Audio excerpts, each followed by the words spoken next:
देखिए बच्चों, आज के क्लास में हम लोग क्या पढ़ेंगे? ललधद की जीवनी, है ना, का जीवनी, ललधद का जीवनी, है ना। ये इनका ये क्या लिखे हैं? कविता लिखे हैं। कविता का नाम क्या है? वाक, है ना। तो हम लोग पहले देखेंगे कि ललधद का जीवनी देखेंगे, ये इन्होंने अपने जीवन काल में क्या क्या किए, इसके बारे में हम लोग विस्तार पूर्वक हम लोग पहले पढ़ेंगे। उसके बाद हम लोग कविता की ओर बढ़ेंगे, है ना। तो बच्चों देखिए, ललधद का जीवनी देखते हैं। संत ललधद का जन्म कश्मीर स्थित पामपोर के सीमपुरा गांव में लगभग 1320 ईस्वी में हुआ था, है ना।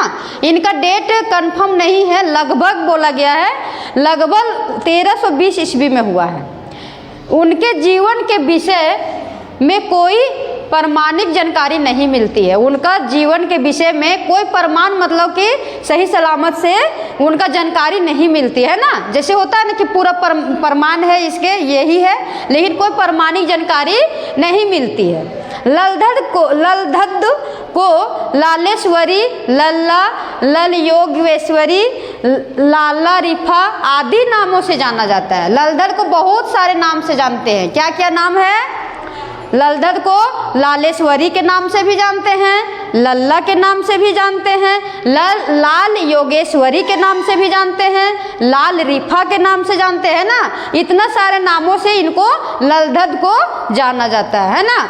ललधद की मृत्यु 1391 ईस्वी के आसपास में हुआ है। ना जन्म कन्फर्म है ना मृत्यु कन्फर्म है ना, आसपास में हुआ है। हो सकता है कि 1389 में भी हो सकता है, 90 में भी हो सकता है ना, या फिर 92 में हो सकता है ना। इसीलिए बोल रहा है कि ललधद की मृत्यु जो है 1391 ईस्वी के आसपास मानी जाती है ना, मतलब 1 साल आगे पीछे।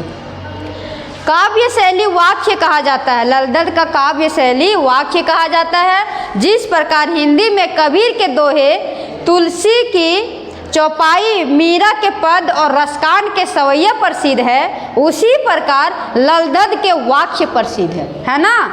बोल रहे हैं कि जैसे हिंदी में कबीर के दोहे, है ना, तुलसी की चौपाई, मीरा के पद और रसकान के सवैया प्रसिद्ध है, उसी प्रकार ललधद के वाक्य प्रसिद्ध है ना। ललधद के वाक्य कविता है ना, तो वो प्रसिद्ध है। उन्होंने धार्मिक आडंबरों का सख्त विरोध किया था। ये ललधद ऐसा कवि थे, इन्होंने धार्मिक के पीछे मतलब धार्मिक जो होते थे ना, पूजा पाठ करने वाले, उनको विरोध किए थे।